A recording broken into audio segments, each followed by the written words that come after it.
ఉమ్మడి నిజామాబాద్ జిల్లాలో వడగళ్ల వాన బీభత్సం సృష్టించింది. మాచారెడ్డి మండలం సోమవారంపేట తండాలో ఈదురుగాలులతో కూడిన రాళ్ల వాన పడింది.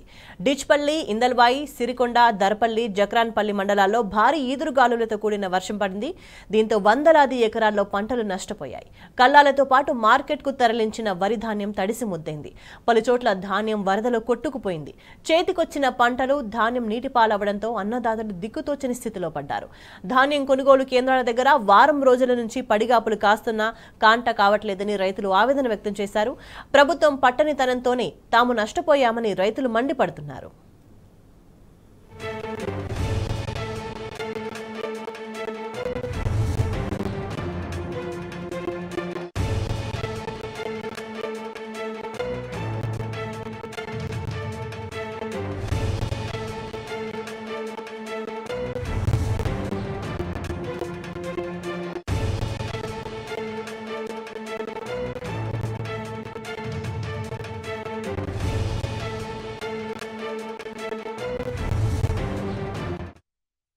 అకాల వర్షంతో ఉమ్మడి నిజామాబాద్ జిల్లాలో విద్యుత్ శాఖకు భారీ నష్టం జరిగింది. గాలివాన బీభత్సంతో చెట్లు నేలకొరిగాయి. విద్యుత్ స్తంభాలు విరిగిపోయాయి. జిల్లా వ్యాప్తంగా 10 ట్రాన్స్ఫార్మర్లు దెబ్బతిన్నాయి. దీంతో పలు గ్రామాలకు అర్ధరాత్రి నుంచి విద్యుత్ సరఫరా నిలిచిపోయింది. నందిపేట మండలం ఖుద్వాన్పూర్లో పిడుగుపాటుకు 3 బర్రెలు మృతి చెందాయి.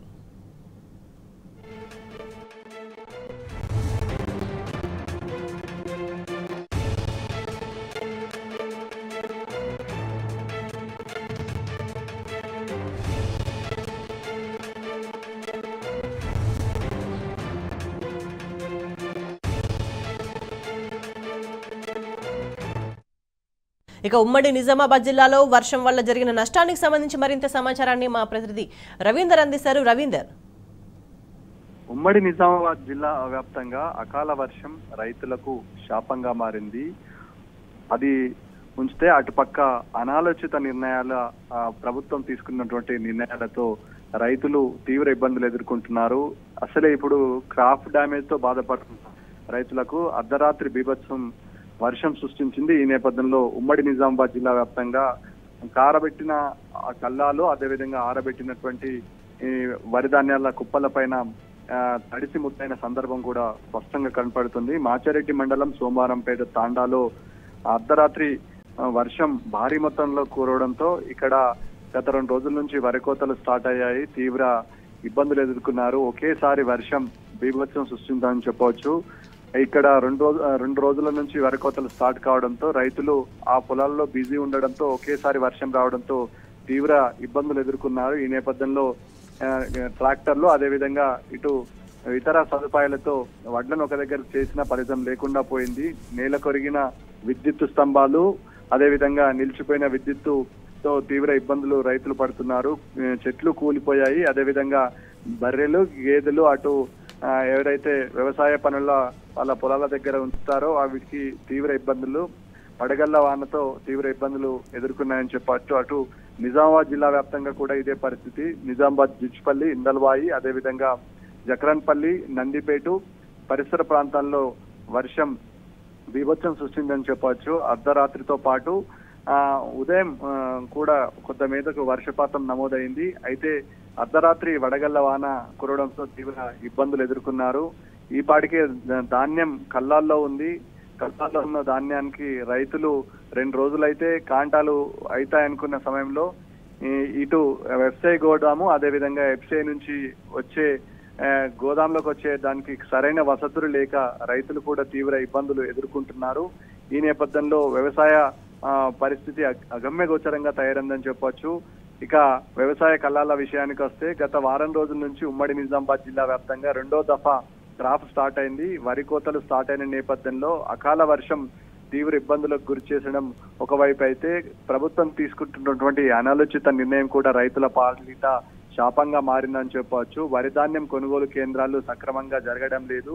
కనీసం టార్ఫిన్లు కూడా ఇక్కడ ఏర్పాటు చేయడం లేదు. రైతులు ఇటు వరి ధాన్యాన్ని ధాన్యం కొనుగోలు ఎఫ్సిఐ కేంద్రాల వద్దకు తరలించిన తర్వాత పూర్తి బాధ్యత ఎఫ్సిఐ తీసుకుంటుంది. ఈ నేపథ్యంలో టార్ఫిన్లు లేక తీవ్ర ఇబ్బందులు రైతులు పడుతున్నారు. ఈ నేపథ్యంలో సరైన టార్ఫిన్లు, అదేవిధంగా సకాలంలో కాంటలు కాక కూడా రైతులు తీవ్ర ఆందోళన చెందుతున్నారు. ఈ నేపథ్యంలో గత ముఖ్యమంత్రి కేసీఆర్ హయాంలో ఇలాంటి పరిస్థితి ఎప్పుడు ఉండేది కాదని రైతులు మరి ఒకసారి గుర్తు చేసుకుంటున్నారు. ఈ నేపథ్యంలో ఇటు హమాలీల కొరత కూడా విపరీతంగా ఉంది. గతంలో సమీక్ష నిర్వహించేవారు జిల్లా కేంద్రాలతో పాటు రాష్ట్ర వ్యాప్తంగా ఒక యూనిట్ గా తీసుకొని హమాలీలు అదేవిధంగా గన్నీ బ్యాగులను ఎవరికి ఎంత అవసరం ఉంటుందనే అంశం పైన ధృవీకరించాల్సిన అవసరం ఉంటుంది. అలాంటి ఏర్పాట్లు కూడా ఇక్కడ చేయలేదు. ఒకవేళ మన దగ్గర హమాలీలు సరిపోకపోతే పక్క రాష్ట్రమైనటువంటి బీహార్ నుంచి హమాలీలను తీసుకొచ్చి గత ప్రభుత్వం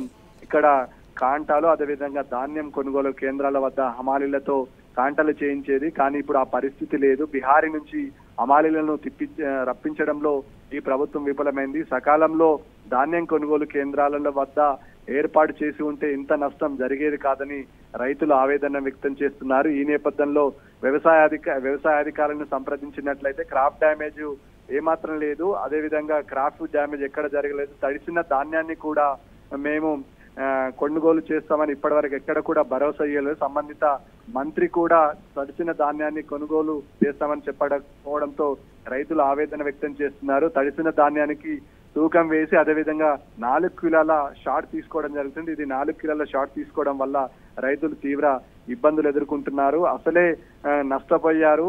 క్రాప్ డ్యామేజ్ వడగళ్ల వానతో పంట పొలాలలో నష్టం జరిగింది. ఈ నేపథ్యంలో మళ్ళీ వ్యవసాయ పనులు చేయడానికి గగనంగా మారుతున్న తరుణంలో ఈ ప్రభుత్వం తీసుకునే ఎఫ్ఐ గోదాం వల్ల క్వింటాలకు 4 కిలోలు తీసుకోవడం వల్ల ఇబ్బంది ఎదురవుతుంది అని చెప్పడం జరుగుతుంది. ఈ నేపథ్యంలో బాయిల్డ్ రైస్ మిల్లుకు తరలిస్తే తమను నష్టపోమని రైతులు ఆవేదన వ్యక్తం చేస్తున్నారు. అలాంటి సదుపాయం ఏం లేదు. మిల్లింగ్ ప్రాథమికంగా అంటే గిన్ని మిల్లింగ్ మాత్రమే తరలించే ఆస్కారం ఉంటుంది కాబట్టి ఇక్కడ అంతరాయం ఏర్పడుతుంది. దయచేసి ఈ తడిసిన ధాన్యం పట్ల ప్రభుత్వం చిత్తశుద్ధి చూపించాల్సిన అవసరం ఉంటుంది. చివరి గింజ వరకు కొనుగోలు చేస్తేనే బాగుంటుంది. ఈ పాటికే ఉమ్మడి నిజామాబాద్ జిల్లా వ్యాప్తంగా దాదాపుగా 75% క్రాప్ అయిపోయింది. 30% మాత్రమే చిన్న సన్నకారు రైతులు మాత్రమే ఉంటారు. వీరిని పరిగణలోకి తీసుకోవాల్సిన అవసరం ఉంటుంది. చిన్న సన్నకారు విషయంలో ప్రభుత్వం తగు జాగ్రత్తలు తీసుకొని ఈ తడిసిన ధాన్యం పట్ల చిత్తశుద్ధి చూపిస్తే రైతులకు మేలు చేసిన వారు ఉంటారు. మరి 2 రోజుల పాటు ఇదే పరిస్థితి ఉంటే రైతుల పరిస్థితి ఆందోళనకరంగా ఉంది. ఎఫ్ఐ గోడౌన్ల వరకు తరలించారు. ఆ ధాన్యాన్ని సకాలంలో కాంట చేసి ఉంటే బాగుంటుంది. ఇప్పటికీ ఆ పరిస్థితి కాదు. క్షేత్రస్థాయిలో అధికార యంత్రాంగం కూడా పూర్తి స్థాయిలో విఫలమైంది. ఆ గవర్నమెంట్ లో ఏఓలు అదేవిధంగా అగ్రికల్చర్ ఆఫీసులను ఫీల్డ్ లెవెల్లో రైతుల వద్దకు వెళ్లి రైతులకు భరోసా కల్పించేవారు. ఇలాంటి ప్రకృతి సంభవించినప్పుడు రైతులకు అండగా ఉండాల్సిన అధికారులు ఈ పాటికి ఎక్కడ కూడా క్షేత్రస్థాయిలో ఏఓలు కానీ అదేవిధంగా అగ్రికల్చర్ జేడీ అధికారులు కానీ క్షేత్రస్థాయిలో పరిశీలించి రైతులకు ధైర్యం ఇచ్చే సందర్భం ఎక్కడ కూడా ఉమ్మడి నిజామాబాద్ జిల్లా వ్యాప్తంగా కనిపించడంలో మొదటగా రైతు క్లస్టర్లు పూర్తిగా విఫలమయ్యాయి. రైతు దగ్గర ఏ క్రాప్ వేశారు, ఎంత మేర క్రాప్ వేశారనే సమగ్ర సమాచారం ప్రభుత్వ యంత్రాంగం దగ్గర లేకపోవడం శోచనీయం. ఈ పాటికే వ్యవసాయ అధికారులు రైతు సమైక్య భవనాలు కూడా నిర్మించడం జరిగింది. వాటిని వాడుకోకుండా రాజకీయ దురుద్దేశంతో నిరుపయోగంగా ఉంచడం జరుగుతుంది. ఈ నేపథ్యంలో రైతులపై కక్ష కట్టిందా కాంగ్రెస్ ప్రభుత్వం అనే చందంగా వ్యవహరిస్తున్న సందర్భం కూడా స్పష్టంగా కనబడుతుంది. దయచేసి రైతులతో రాజకీయం చేయొద్దు. కష్టకాలంలో ఉన్నాం కాబట్టి మమ్మల్ని కాపాడాల్సిన బాధ్యత ప్రభుత్వ యంత్రాంగం పైన ఉంటుంది. సకాలంలో ఇప్పుడైతే ఎన్నికల కోడ్ ఉంది కాబట్టి ప్రజాప్రతినిధులు రాకపోతే క్షేత్రస్థాయిలో కలెక్టర్ లెవెల్లో కానీ జేడీ లెవెల్లో కానీ ఫీల్డ్ స్థాయిలో అధికార యంత్రాంగాలను చిత్తశుద్ధితోని పంపిస్తే బాగుంటుందన్న అభిప్రాయం సర్వత్రా వ్యక్తం చేస్తుంది. మరో 2 రోజుల పాటు ఇదే విధంగా వర్షం కొనసాగితే రైతుల పరిస్థితి ఇబ్బందికరంగా ఉంటుంది. తడిసిన ధాన్యం పట్ల ఇప్పటికే ప్రభుత్వ యంత్రాంగం కానీ సిఎస్ కానీ ఒక క్షేత్ర స్థాయిలో క్లారిటీ ఇవ్వాల్సిన అవసరం ఉంటుంది. ఆ క్లారిటీ కనపడతలేదు. సిఎస్ రివ్యూ నిర్వహించడంలో జిల్లా స్థాయిలో ఉన్నటువంటి జాయింట్ జిల్లాలో ఉన్నటువంటి 2 కలెక్టర్లు కూడా క్షేత్ర స్థాయిలో ఆ లెవెల్ కనబడతలేదు.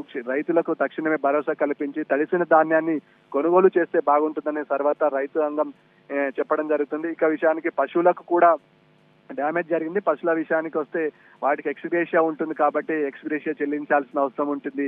కూలి నీళ్ల పట్ల కూడా ప్రభుత్వం చిత్తశుద్ధి చూపించి తక్షణమే ఆ లెవెల్లో ఫీల్డ్ లెవెల్లో సర్వే చేయించి ఎవరైతే నష్టపోయారో వారికి తక్షణ సదుపాయము పునరావాస కేంద్రాలను ఏర్పాటు చేయాలని వీరు కూడా డిమాండ్ చేస్తున్నారు. మొత్తానికి జిల్లా వ్యాప్తంగా ఇదే పరిస్థితి కొనసాగుతుంది. మరో 2 రోజుల పాటు ఇదే పరిస్థితి ఉంటే రైతుల పరిస్థితి ఇబ్బందికరంగా ఉంటుందని ఇక్కడ జిల్లాలో ఉన్న ప్రజలు ఆవేదన వ్యక్తం చేస్తున్నారు.